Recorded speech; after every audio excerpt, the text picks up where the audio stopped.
We're live. We're live like a minute early. There we go. 8 o'clock. Right on the dot. I pride myself on my punctuality.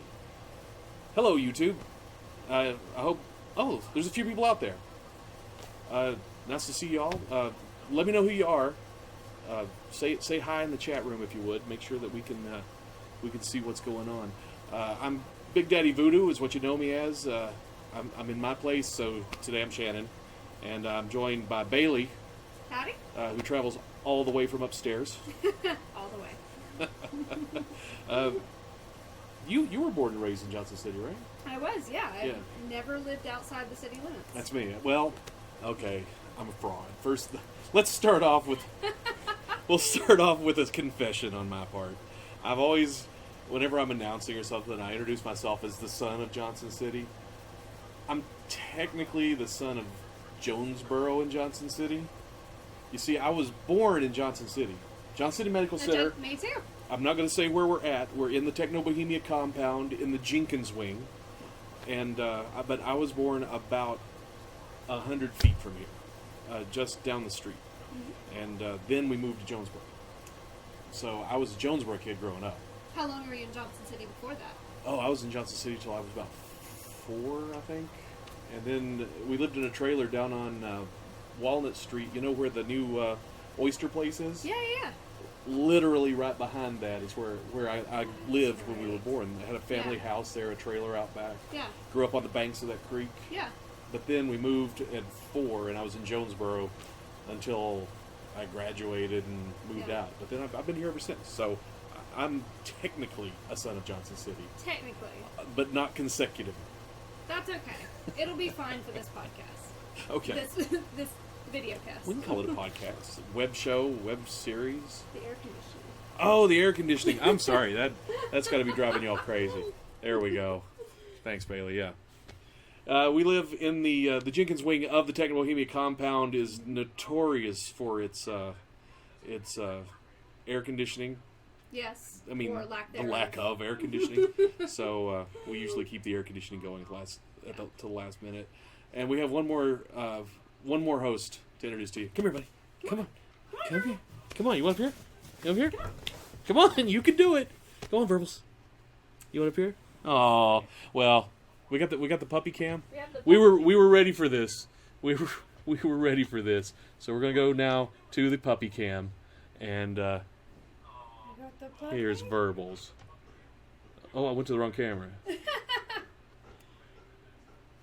Let me try the puppy cam one more time. Here we go. Oh, puppy cam seems to be out. Oh, no. Oh, gosh. Here we go. There we go. Puppy cam restored. I'm going to go to it. It's always on top, so my camera change button has been hidden. There we go. I can't get it. Perfect. That's what the puppy cam should look like. Ah. That's Verbal. That's my dog. If you're from Johnson City, you've probably seen me and Verbal walking around the block. We have to walk around the block twice a day, or he destroys windows. Yes, which is how Shannon and I met. Absolutely. Actually, that's absolutely true. Yeah. We lived is it time for my close up? Is it time for... No, careful, buddy. You don't hurt anybody. There you go. Oh. Come on, you can climb up here. Come on. Well, as it is no surprise, this entire thing is about my dog. Yes. But actually, that's probably a good place to start. Yeah. Bailey and I lived in the same building for years. Yeah, 5 years. And then my dog, he's an asshole. Let's be honest. My dog's an asshole, and he got out again.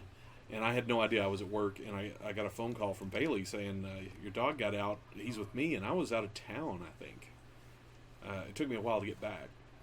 And I was so grateful. I think I bought you a bottle of wine. Yeah. Just because nobody takes care of my dog, and I really appreciated it. Well, and Verbal came into my apartment and just sort of plopped down on my floor. Like, he didn't know me, but he was just sort of like, this is my life now. Yeah, he even now, we'll be going outside, and he goes to her door and just sits down like, well, I'm ready to go home now.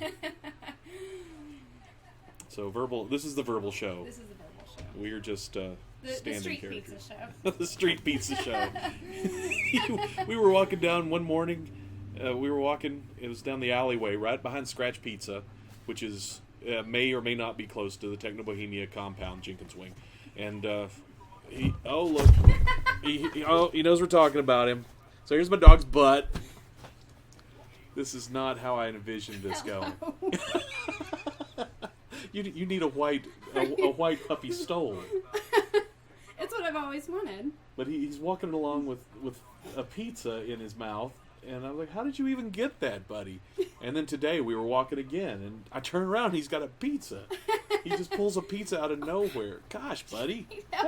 What are you doing? Come here, buddy.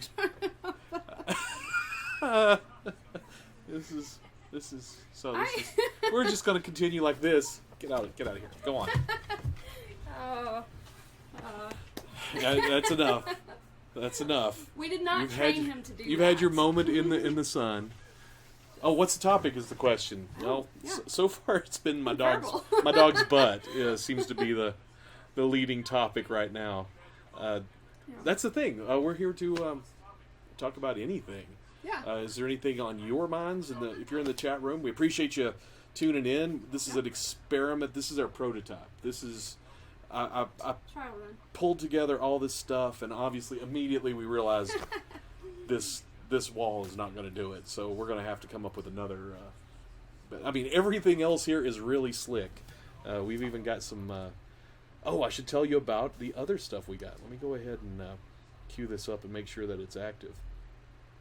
We've got little animations going on. You see the scroll coming across the bottom of the screen? No one gave us that money. Don't get your hopes up. But we've got a donation tab turned on. You can donate. The chat bot should be saying more about that in a minute. We're not here for the donations. We're here for the fun. Also, if you subscribe to our channel, you're going to get a little dancing critter right there. So you want to slam that subscribe button, as they say on YouTube, and you'll get a little animation, and it'll completely derail our thoughts, and it will make us talk about that. But that'll be a nice change for my dog's butt. Mm-hmm. That's right. And any beer or thing we're drinking that you see, it's not an endorsement. Mr. Jenkins, who the Jenkins wing of the Techno Bohemia compound, we're actually hundreds of yards below the surface of the earth. Obviously. He's in the chat room, so Steven! good to see you, Steve. Thanks for about the light. For the light. Right. We were talking about that immediately before we went on. But Johnson City, that's where we started. We were talking about, I grew up here, you grew up here. Mm-hmm. It's been our town forever. I grew up here in the 80s. I was in high school around 86 to 89. And so at that time, this may be weird to you, at that time, if you wanted to be a band that moved on, you had to make it in Johnson City. Right. All of the best bands came to Johnson City when they were up and coming, and they played a little place called Quarterbacks down on Walnut Street. Kenny Chesney, I was in school with Kenny Chesney, and he would have us all go down to Quarterbacks because that's where you had to play. And he's like, I need everybody down there to cheer for me so people take me seriously. And we're like, you got it, Kenny. You buying the beer? Yes. I'm like, all right. So we go down there, and it was the place to be. Local bands were popping up. Yeah. Every day there were dozens of people that would mix and match bands, and so you could come across funk and rock and punk and just weird experimental stuff for then. And that was Johnson City. Johnson City was this huge music scene. Right. Asheville was nothing. I mean, Asheville was an abandoned downtown. Yeah. There was no reason to go to Asheville. There was one place called the Be Here Now, and that was a good place for music. And then that was it. Yeah. And so I grew up in that scene. I came up in the scene of all these creative people. We've been locked in this valley my whole life, and there were two things to do.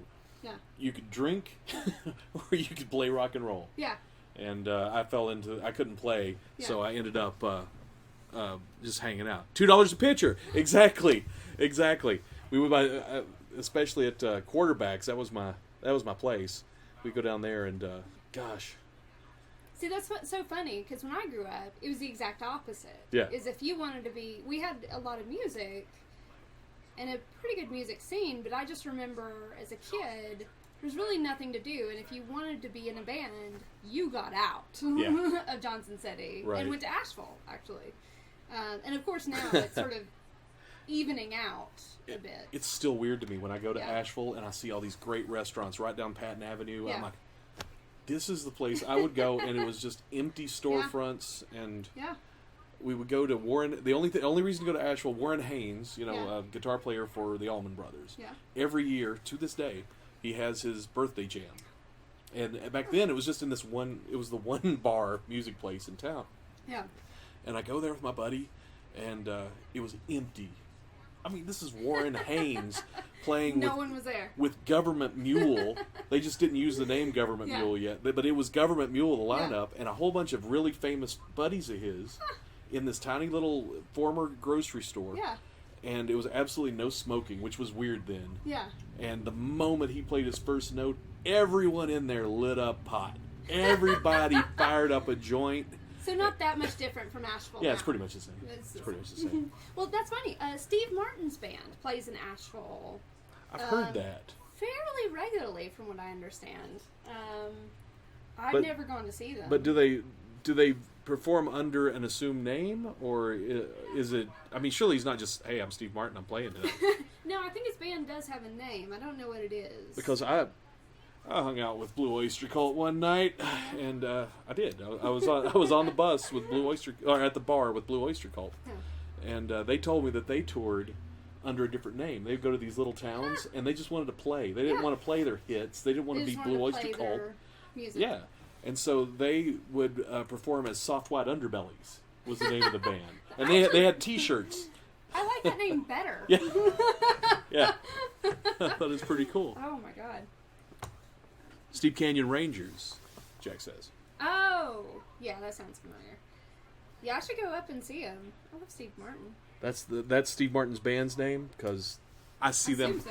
I see them on the marquees when I'm in Asheville. I had no idea. Yeah, I don't know why. I think there's some reason they play in Asheville fairly regularly, and I can't remember exactly why. He lives in Asheville now, doesn't he? Doesn't he live in the surrounding? I thought either that or he had a family who did. I think he moved to Asheville. Yeah, I really wouldn't be surprised. Like, not in Asheville proper, but kind of out of Asheville town. area. Okay, I can see the chat room a little better now. Sorry, I was distracted there for a minute. I was trying. I put it everywhere on all these monitors except the one I was looking at. And I can't see mine anymore. Oh yeah, we can fix that. Just punch up that Chrome down at the very bottom. Oh, I see it. Man, that's the one. This computer's a dinosaur. Yeah. Free computers. This is what you end up with. You make a podcast out of them. That's right. Stone Canyon Rangers are from Asheville. Thanks, Jack. Yeah, Sammy plays with them. Oh, okay. Yeah, I gotcha.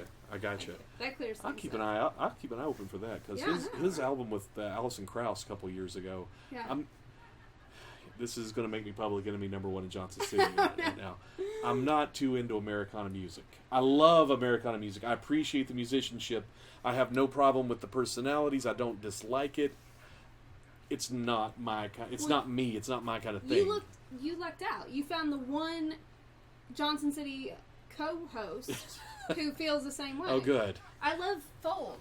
Like, I love folk and I love bluegrass, but there's something about Americana that just never... Yeah.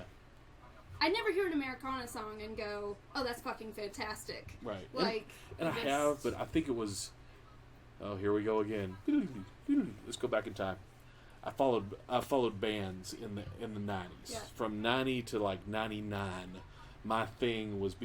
Now I'm on the road announcing all the time. Before that, it was sci-fi conventions. And before that, it was following festivals. Yeah. And I would go see jam band after jam band. I thought, maybe I'm a hippie. I have long hair. I got a beard. Maybe that's what I am. I'm a hippie. Nah. And so you go to these concerts and, well, there's a lot of drugs. But don't let that scare you away, kids. It's not a good thing.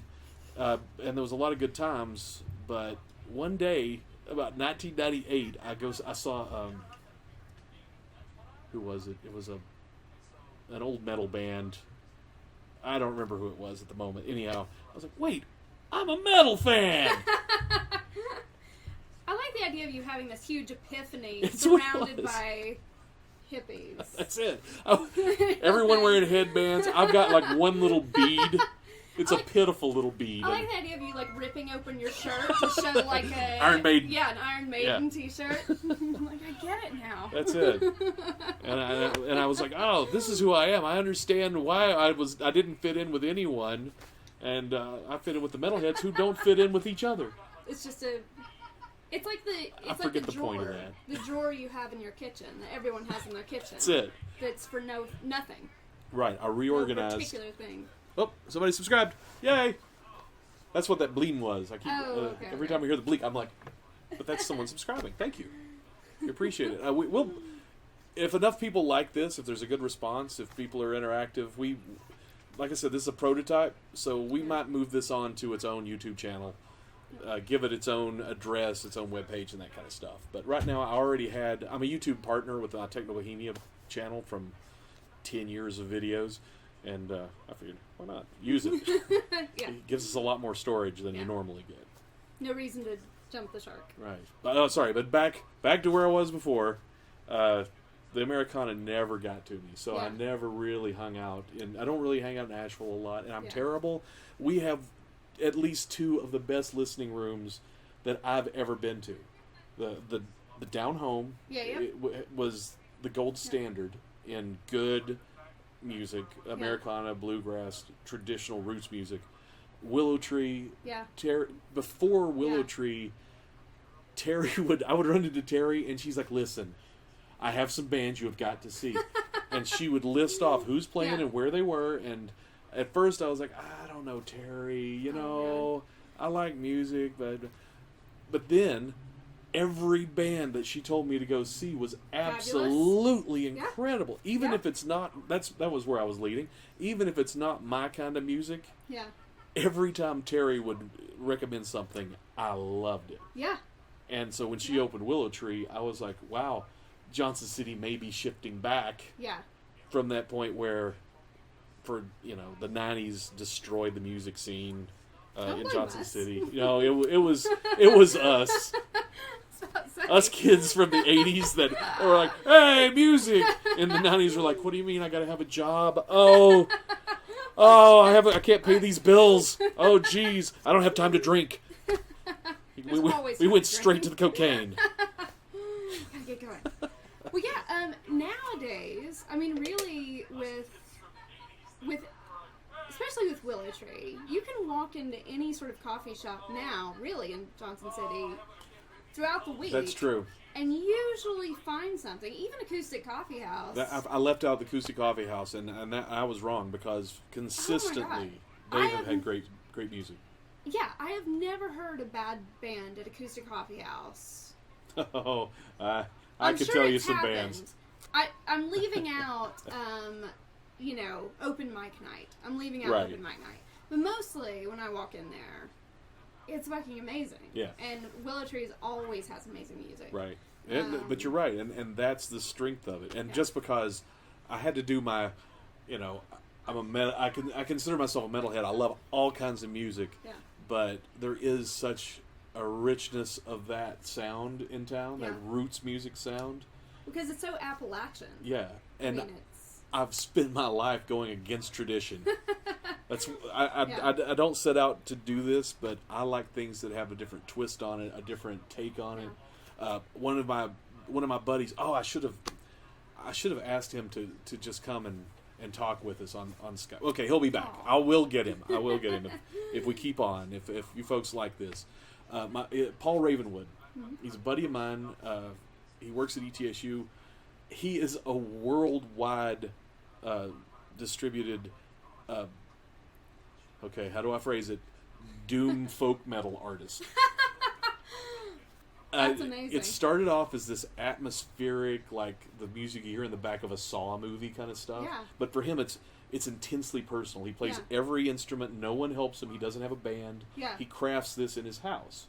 Well, then that was his Twilight Fauna, and then he moves past that into Green Elder was what it was, and he loves the nature and the forest, and he wrote these really dark doom metal-y things that are based on Appalachian folk tunes.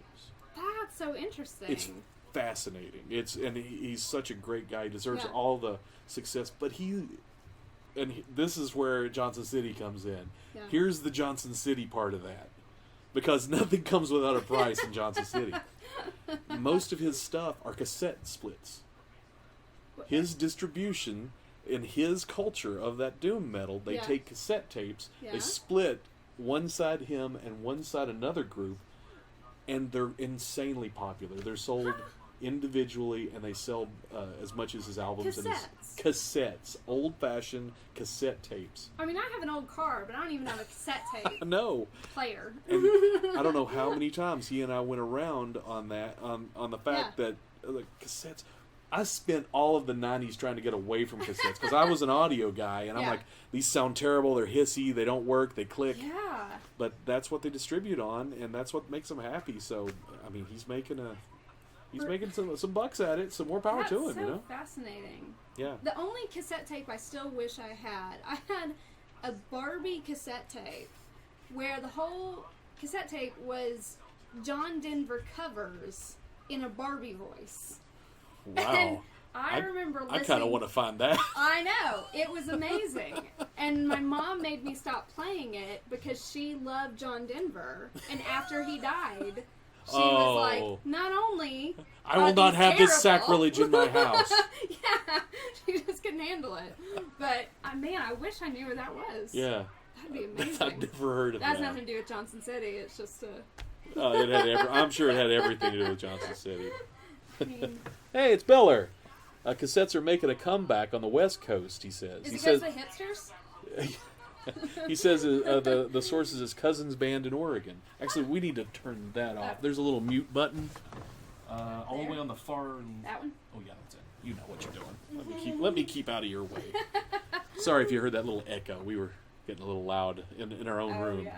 I just kept hearing me laughing. Yeah, I did too. And And I was like, well, something good must be going on over there. Oh, Well, I was like, I thought you had it on for purpose. Like it was I did, but it outlived its purpose. Yeah. Real easy. So no more echo. But yeah, Biller, you're absolutely right. My buddy Biller, one of the nicest guys I've ever known. Yeah. He's so nice that we have to give him a little. We have to make him seem a little threatening, so that people won't pick on him. So whenever he walks in the room, it's like Biller, like your. So when he walks in, it's like your worst enemy just walks in. So we should start doing that when he comes into any sort of chat room now. That's right. Whenever Biller shows, Biller. Biller. He's used to it. I mean, we had we were at Dragon Con. What year was it, Biller? We were at Dragon Con one year, and we met Adam Baldwin, Firefly, and Chuck, and all of these great shows.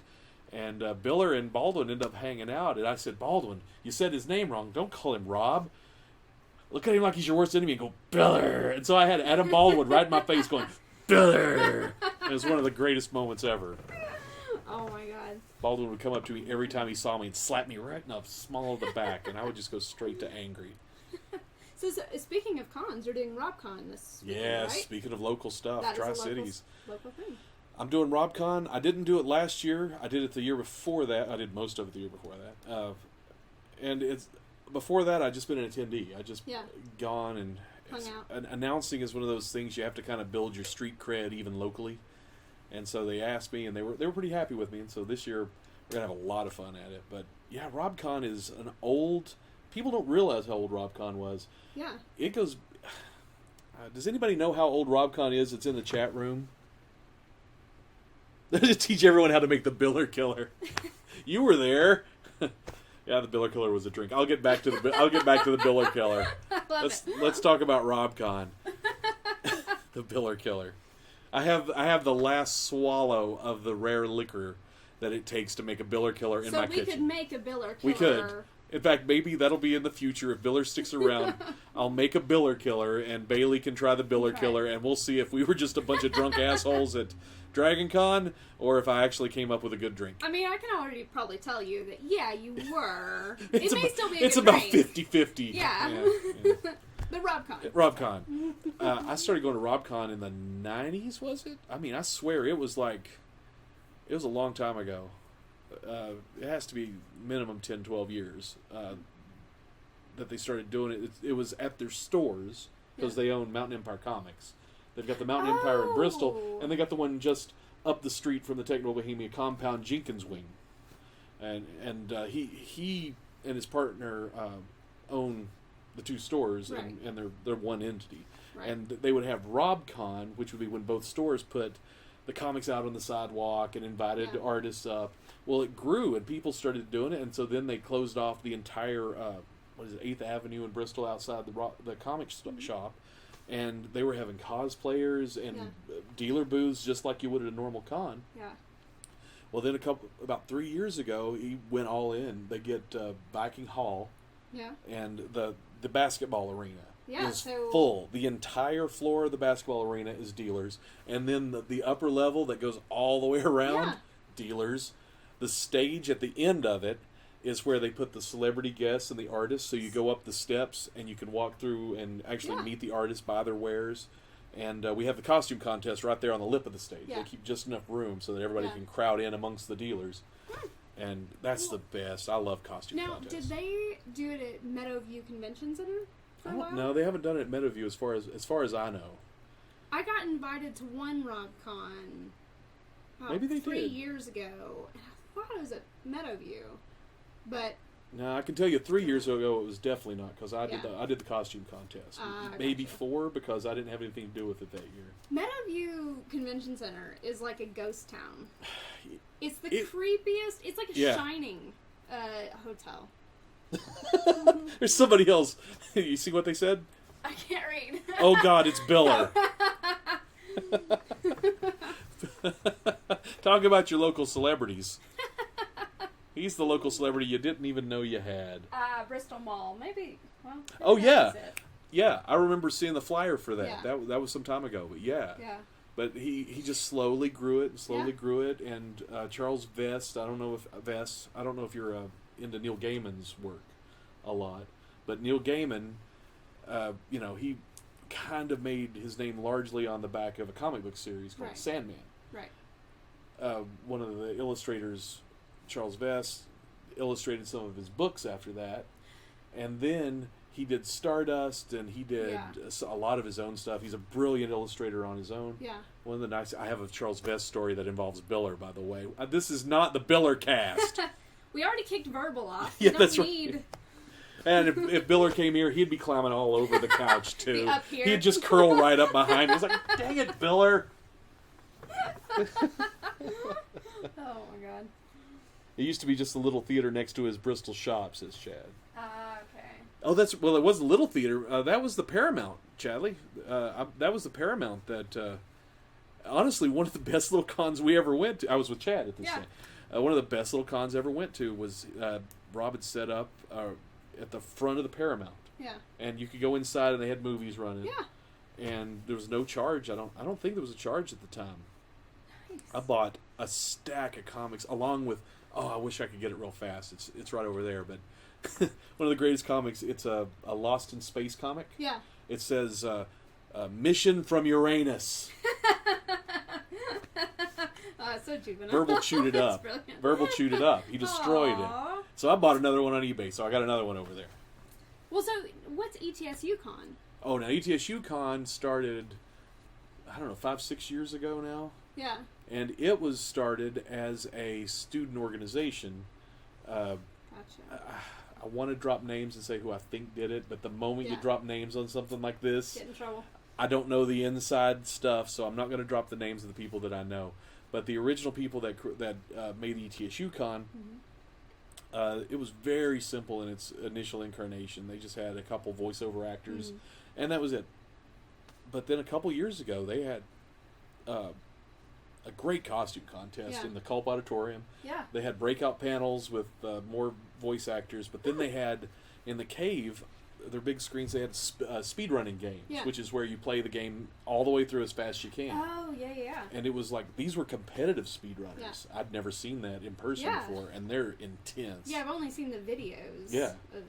And it was just a good time. Yeah. And their dealer room at ETSUCon, I mean, there are sides. It's a college. It's a college thing. There are sides. I won't say that there's not some political stuff. It doesn't affect me in the least. But their dealer room is consistently great. Yeah. Because they insist on local people first. Right. And then they bring in some of the outside cool vendors. Right. It's like they really pick and choose carefully. So it was always a good time going to ETSUCon. Yeah. And RobCon this weekend is Saturday and Sunday. I think it's from like 10 a.m. to 5:30 p.m. The costume contest is at 3, so if you want to see me, 3 o'clock. No, it'll be. If you want to enter, and I question this at a lot of cons, and this is local, it's a bigger thing, so I'm going with RobCon, but you have to enter the costume contest at noon, and they have judging until 2:30. Do they give you a time slot, or do you just... if you're not entered by noon... Excuse me. They will. I think they do give you a time slot, but if you're not entered by noon, you don't get in. People can walk across the stage, but they can't compete for the pretty swell prizes. 9 a.m. to 5:30 p.m. Thank you. I had my times off. I was thinking it was 10. So many helpful people. Yeah. Oh, well, thanks for looking it up, though, Bill. Yeah.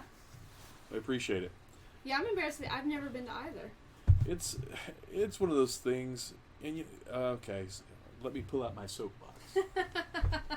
Oh, good. This has nothing to do with you. This is that just made me think of how I was when I was young. I mean, I was in my 20s, and I skipped so many things myself that just because they were local, I thought they were crap. I mean, that's just the sad truth of who I was at the time, because growing up in that music scene, you know, there are a lot of crappy bands. Yeah. And a lot of the crappy bands were local bands. Like I said, all the good bands had to play there to move on. Yeah. Not a whole lot of local bands left. And so it gave me this, oh, it's a local band, I don't want to go to that. And it's terrible of me. Now, in retrospect, I got past it. I'm no longer like that all the time. All the time. All the time. But I went on to miss a lot of stuff. And then one day I was like, I'm not missing anything else. So I tried a little of everything, and I was better because of it. Because there's all this local stuff that falls between the cracks. And I still run into people that go, you live across from that Scratch Pizza, huh? I hear it's okay, but I've never tried it. It's been 14 years, dude. Yeah, it's been there. You could. You just have to order and drop by like you would the Pizza Inn you go to, or Pizza Hut. They closed the Pizza Inn here. Yeah. It's just like the Pizza Hut you go to 3 times a week, except it's a few blocks over. Yeah. And that's just another of my pet peeves. It's like, look into it, try it. If you don't like it, don't eat it. Yeah, one of my pet peeves is not trying things because it's popular. Yeah. Like being... Yeah, I was that kid too. Yeah, I was too for a long period of time, but just to use a popular example, like Justin Bieber. Like saying just straight out, I don't like Justin Bieber. Right. It's possible you don't. But then you hear, don't. Baby, yeah, baby, and then you're like, bopping along to it, and you're like, I hate Justin Bieber. No, you don't. Stop pretending. It's fine to like it. It's fine to enjoy it. I personally don't care enough to hate things generally. Yeah. It's like if I don't like something, I just have no use for it. I just move on. 32nd RobCon. Oh, wow. Holy shit, are you serious? That's awesome. I've got to talk to Rob about that when I see him Saturday. That's crazy. And it's Rob, in case you're not familiar with RobCon. RobCon was created by Rob Pilk. He runs the Bristol store, the original store. They call it the original store, but I guess the 32nd is right, because when I started collecting comic books, I was, I don't know, 16, 17, I guess is when I started spending my money on it. Yeah. And I would go to Mountain Empire Comics to buy my comics. When Batman came out in 1989, I was at Mountain Empire Comics right here on Roan Street. Yeah. We were bitching that there's no way that Michael Keaton could ever be Batman. He's a comedian. And that me and John, it was John that runs that store up there. Oh, we were just, it's just going to be sad. It's going to be terrible. Yeah. And then when it was great, it was like, we went off about that. But that store has been around. Yeah. I mean, in 1989, I was 18 years old. Yeah. And I'd already been going there for years. Yeah. So, yeah. And I always sort of forget that, like, 1995 was more than 20 years ago. Yeah. I finally reached that point in my life. 2000 still seems like 5 years ago to me. Yeah. For real. But Chad, he's saying that the late 80s, early 90s were great for local music. He was right there with yeah. me. He was right there Yeah. with me. We at that time we were kind of in circles that just met occasionally. Yeah. But there was such depth of music here. Now we're sort of getting, like I said, we're getting back to that. Like, I know I'm going to pronounce it wrong, but Amethyst Kia. Yeah. There was Amethyst is awesome. There's recently an article about her in a British newspaper, I think. Amethyst is going to, if any local musician is going to go on to big, great things, it's going to be Amethyst. Yeah. And she's just a great person. And you know, it's so, again, personal observations. That's what we're here. You're in my apartment. You can listen to my personal observations.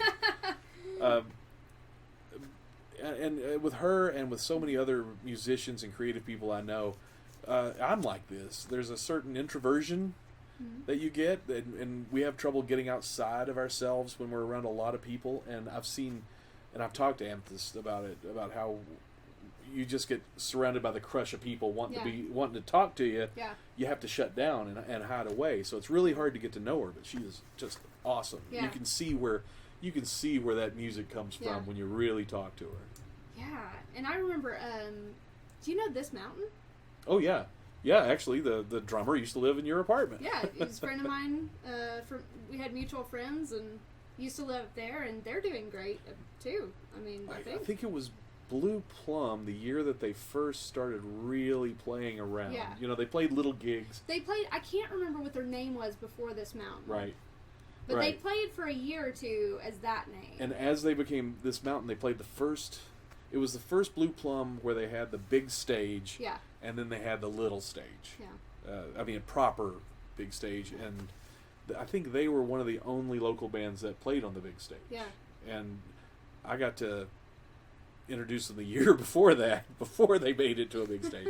I got to introduce them and talk to them, and we did an interview at Spark Plaza. Yeah. Jose was doing just some promotional streams with all the bands that were playing. Yeah. And he had me come in, and it just happened to be I was there with This Mountain. Yeah. And I'd known Andrew for a while. Yeah. And we had the best time in that interview. I wonder if that's archived somewhere. I might dig that out. It was just a silly interview. It was a lot of fun with those guys, and I've introduced them several times since. Yeah, they recently did First Friday. That's right. A few weeks ago. And they've got. Yeah. No, they already done their After 5. The Founders After 5. Yeah, Founders After 5. Is that what did I say? You said First Friday, but it's the same people. Yeah, the same people. Yeah. and Terry books all those, so yeah. Pretty much if it's good music, thank Terry. Yep. It's downtown. And, well, you say if it's good music. It's not going to be bad music if Terry books them. That's true. Yeah, that's the truth. Yeah. I mean, the most I can say, again, as I've done my disclaimer, as a fan of more different music, just different music. I like the swing and the rock and roll and the got to move me, got to have a hook music. Every bit of music that she books is top-notch great. Yeah. Yeah. The only problem is my taste. It has nothing to do with the quality of that music. Yeah. What else we got you all want to talk about? We can go on about all kinds of things. We can look at the news. Oh, yeah. There's nothing cheerier than the news. I hate looking at the news. I don't know if I even want to look at the news. Let's... Probably not.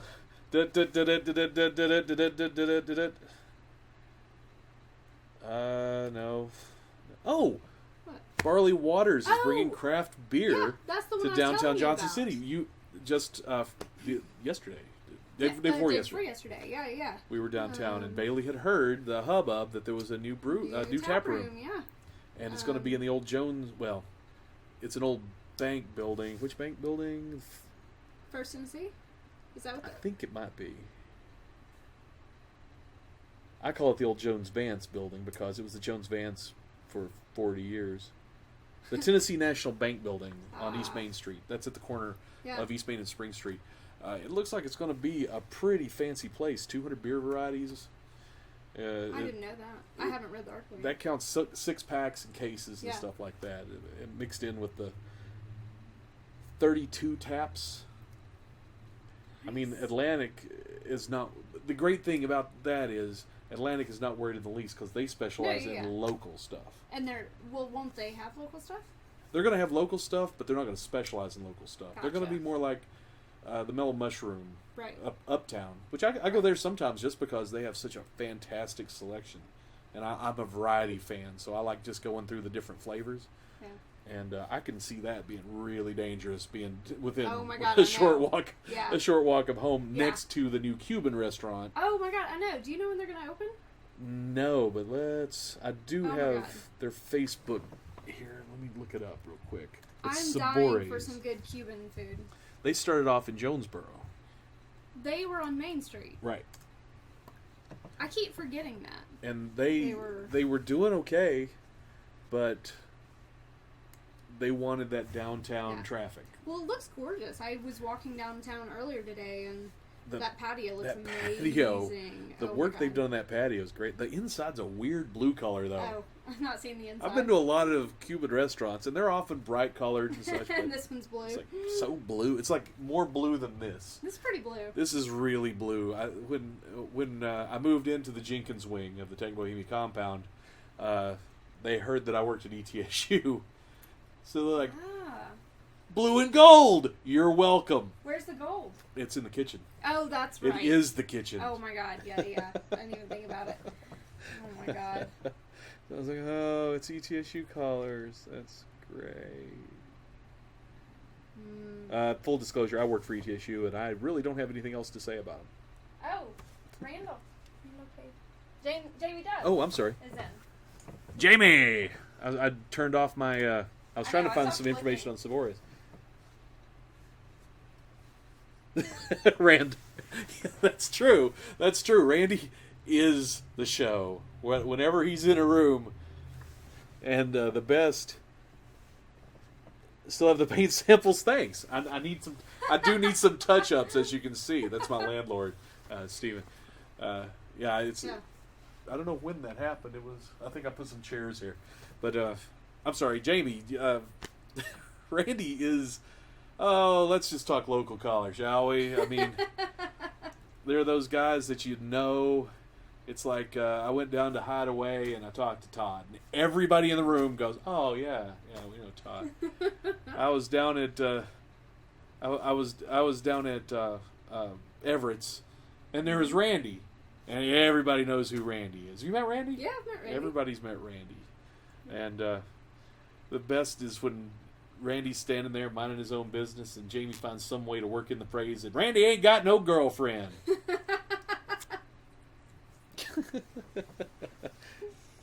Oh my God, you're right, Jamie. I might take a camera and we might have a conversation with Randy. Let's do it. Maybe I bet he'll do a drawing of you. A good drawing? Yeah, well, but I'm going to tell him if he does a drawing of you, he has to do a drawing of me too. Wait, can we get a caricature of us both? Yeah. You're on a skateboard? And Randy's caricatures are usually like a stick figure. That'd be amazing. He draws me as a stick figure with glasses and really long hair, and he likes me because I'm rock and roll. See, that could be our little video. We'll get Randy to draw us an intro. Yeah. And I'll animate it with little Randy stick figures. Yes. And we'll tell the See, that's story perfect. of the show. I love it. I love it. I mean, there Oh are my God. there are folks like Randy Yeah. who, boy, done it. But every time I see Randy, I always shake his hand and tell him, "Good job, Randy." And It is so funny. It's so funny how many people downtown that you know. I mean, if you've lived in Johnson City long enough, yeah, there's so many people. I mean, that's really what makes Johnson City awesome. Is it's small enough to where it's community, but not so big that you're And lost. we have it downtown, whereas in a larger city, you're going to be running into people. You're going to be running into people only when you're in like one club or Yeah. one restaurant. You'll Yeah. see people, but downtown, everybody's going to be on this strip, Mm-hmm. and there are very specialized shops on that strip. So the people that like what you like are always going to be there. And I met Randy at Gatsby's Yeah. in the mid-90s. Yeah. We were all young. Chad, you were there with me. You were there. Chad was with me, and we were at some show, and Randy liked me. Randy has a speech impediment, and Randy. That's why I'm not making fun. I'm saying what Randy says, and it's how I remember him. And for some reason, his hair was long and gold, and he just had a glow about him. He looked like he had fallen from the sun. His hair was so blonde, and so he wouldn't tell us his name, so we called him Golden Boy because he was gold. And he says, "You okay? You long hair, rock and roll." And every time I saw him for like 10 years, it was like, "You okay? Rock and roll, long hair." And then end up hanging out at Cahootenany's, which is one of my favorite bars in Johnson City ever. I was too young when it was still open that I couldn't get in. Right. I spent a lot of time there. But I remember it. I had a lot of good times there. That's how I got to know Jamie, and that's how I got to know Elise, and that's how I got to know Randy. I was like, it's that guy. And then I got to know Randy, and now when I see Randy, we sit down at the bar. But it's usually up at Everett's. We sit down at the bar and talk about. It's usually about Jamie. The way Jamie's talking about Randy, Randy's always talking about Jamie. Now, how's the new Everett? Jamie's his agent. Long live Cahoots, indeed, man. That was one of the most fantastic bars, and I'm here, so food's gonna come around eventually. Jamie made the best damn sandwich at Cahootenany's. Yeah. It was the Lovely Doubly. That's what I called it. It was the Lovely Doubly, but I called it the Lovely Doubly, and it was pretty much like the Alfredo chicken that they have on the menu down at Main Street Pizza now. But it was this wonderful chicken Philly cheesesteak with grilled jalapenos. God, I'm wanting one right now, Jamie. Damn it! Is it on the secret menu at Main Street? The lovey-dovey? I don't think so. You can kind of you can get you can get close to it. We've talked about this. I hope it returns. I hope it returns one day. I would go down there like 3 days a week and give me another one. Give me another one. It's like the McRib of Johnson City. It was, and I was always trying to get other people to go down there and get it, but they're like, I don't know. I like that now with the spicy Thai pizza. Oh, that's fantastic! I love that pizza. Oh my God. That's what I want. If I'm ever on death row, that's what I want my last meal to be. I have eaten the entire medium. Yeah. I was like, I'm going to get this medium. That'll be some for tonight and some for tomorrow. I hate myself. I ate the whole thing. And feel great. Oh, it was great. So good. Oh, the Cottage. I haven't had the Cottage Philly steak in years. I used to go to the Cottage out of high school. Yeah. I was going to the Cottage. I was like 17 years old. Give me a beer. Little old lady with a cigarette in her mouth, like, take your damn beer. Was that the woman who wore she always wore a flower in her hair? She was from... I don't want to name names because I won't ask you a name. I'm just asking if it was the same person. Possibly. It's very close. I didn't start going there until college. And then... Oh, you've explained that to me, Jamie. I'm sorry, I'm bouncing around. It's fine. But he reminded me, the Lovely Doubly required the flat top. That's why... So Philly cheesesteak, you got to spread it out. That's right. And you got to grill it up just right. That's what made that. That's so good. Oh, the Thai Pie's Brad. Old timey. Oh my God, are you serious? I didn't know that. Good on Brad. When Chad and I, again, it goes back to Chad, my old buddy. He's there in the chat room. When we went to Rocky Horror in the late 80s. We were still in high school. This punk kid kept wanting to hang out with us. This is Brad Ward. You're like, go away, kid. I met Brad Ward through Brandon Bragg, through the vaudeville show. Oh, yeah. And because when I first started doing it with Brandon, Brad was still doing, like, Blockhead and stuff. Right. I thought that was so cool, but... Yeah. Not good for you. You got a question. Oh, call me. I'll join you. I have sung some karaoke at the Cottage before. I will tell you, my best is Goodbye Earl. So I just expect you to also do Goodbye Earl. They'll eat it up. Oh, It's still one of the best. I still try to get people to go to the Cottage on Friday nights. oh yeah. Because you can't beat their karaoke. It's so much fun. The Cottage has been the same since I can remember. I go to the Horseshoe. I would go to the Horseshoe across the street too, just because I knew I'd known the bartender since I was a little kid. Her husband worked with my dad. Yeah. When I was 8. So I'd walk in there and she'd go, "Well, there's Shannon. Come on in. Why do you want to eat? You need some beer? You look sober." Oh my God. I wish people would greet me like that. Yeah, really. Seriously. Oh, man. But somebody mentioned Pugs. I think it was Jim Kidd mentioned Pugs. Do you remember Pugs? That may have been before your time. The name sounds familiar, but I don't. Steve Puglisi was the owner, and he gave Johnson City a great big screw you. And he packed up and left. But that is truly one of the best sandwich shops. Regardless of where I've eaten, where I've been, he would make the best sandwiches, and his cheesesteak, legendary. He taught me how to eat sandwiches. His wife was the one that taught me to eat blue cheese. I hated blue cheese, and she says, "You can't eat that steak sandwich without blue cheese dressing." I'm like, "You watch me." She wouldn't let me eat it. She took it away from me until I tried her blue cheese dressing, and it was fantastic. Oh my God. A woman after my own heart.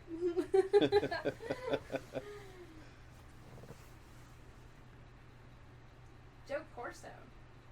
Yeah, Joe. Who's Joe Corso? He taught at ETSU, is how I remember. Oh yeah, the Apex, Stephanie. I actually never went there. I'm ashamed to say. Oh, Joe Corso used to hold class at the Cottage. Yeah. Right. Joe's a good guy. I wore my leather jacket in Pugs, and my leather jacket smelled like those onions for weeks. Because I don't know what he did to those onions, but he would put them right across the top of the sandwich. Magic. You know what restaurant is the same way? Ole Guacamole's. One of my favorite Mexican restaurants, but every time I go to eat there, my jacket smells like it for days. It's like a souvenir. Same way, yeah. And then I crave more Ole Guacamole's. That place is amazing. Apex was great, and Cappy, man, I got to know Cappy, well, from eating there, because How do you not? If you got good food, you're going to get to know me. And Cappy made this pimento cheeseburger. Did I mention I had a heart attack a while back? But anyhow, he made this pimento cheeseburger. It was magic. It was his own pimento cheese, and he just loved food. He was. It was great. The bikers that worked for him, like, he ain't a biker. He just bought a bike, and they give him hell. But he was a good guy. I got to know him through my sister.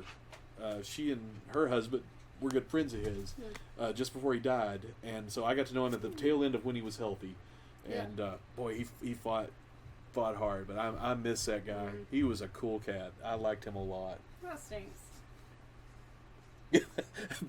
Bill, you're right. Everybody knew when I had lunch at Pugs. It was.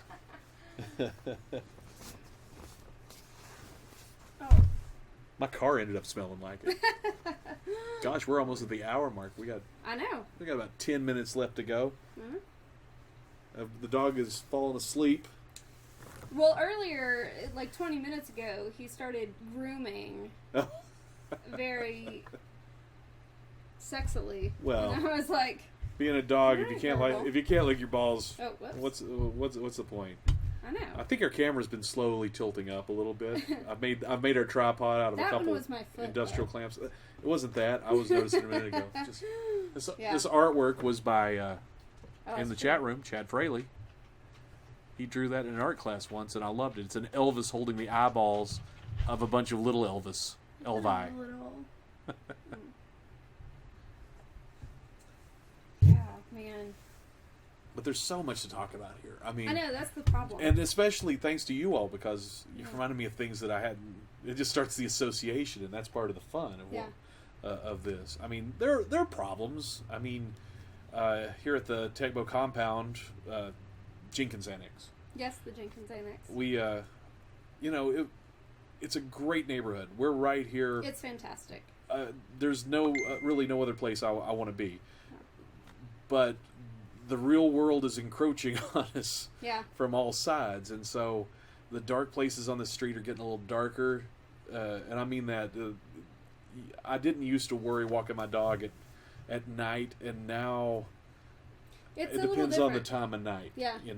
Early evening maybe, but late. Well, and I used to walk downtown all the time. And I'm a petite little girl, but I never really worried. But last 6 months...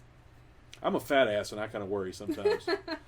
I mean, really, there's so many panhandlers these days, and so many folks looking to find a place to sleep for the night. And that's fine, because a lot of those folks I've become good friends with over the years, and they're kind of watching out for us. I got a few folks that if somebody hangs out too much, and if they seem to be casing the place, I got some folks that are living out on the streets that come up to me and go, "Hey, look, this is what's happening." And I don't mind giving those guys $5. Yeah. Because I feel better knowing. Don't know if I can do anything about it, but I feel better knowing. But it's a great city. It's great. Absolutely. I used to be one of those people who was like, I want to get out of here as soon as possible. And then I never got out. I'm still like that, and I haven't gotten out. Yeah. But now I sort of feel rewarded for staying. Yeah. You know? That's what I always said. Yeah. It's funny you mentioned that. I don't think we've ever talked about that, but my whole life, I'm like, I've described it as we're stuck in this valley, and you have to be creative because there's nothing else to do. Yeah. Yeah. You have to create it. You have to do it because luckily, no one's going to do it for you here. Yeah. Well, and luckily everything is, compared to the rest of the country, low stakes here. Yeah. I mean, I can be a writer here and not starve. Right. I mean... Which is commendable. I mean, that's huge. I've known a lot of writers and a lot of starving people even here in town. But there's so many people who are here now because they can be artists and writers and entrepreneurs and restaurateurs and and whatever. It's low stakes. You kind of got to feel sorry for people that live in bigger places with so many distractions. Yeah. Because if I lived in Charlotte, if I lived in Atlanta, I would never get anything of my own done. No. I would be running around constantly with all the cool stuff. I'm running around all the time anyhow. I'm always going to Chattanooga and Asheville and all these places announcing, and that's like, God. Well, that's what, I've had people tell me you really need to move to New York or San Francisco or something like that, and I'm like, if I moved to those places, I'd be working 60 to 80 hours a week just trying to make rent. Right. Like, I wouldn't have any time to do anything. So here it's a good place to be. I get to think a little bit. I get to move at my own pace, and I get to know all you folks. Yeah, and we can do video casts.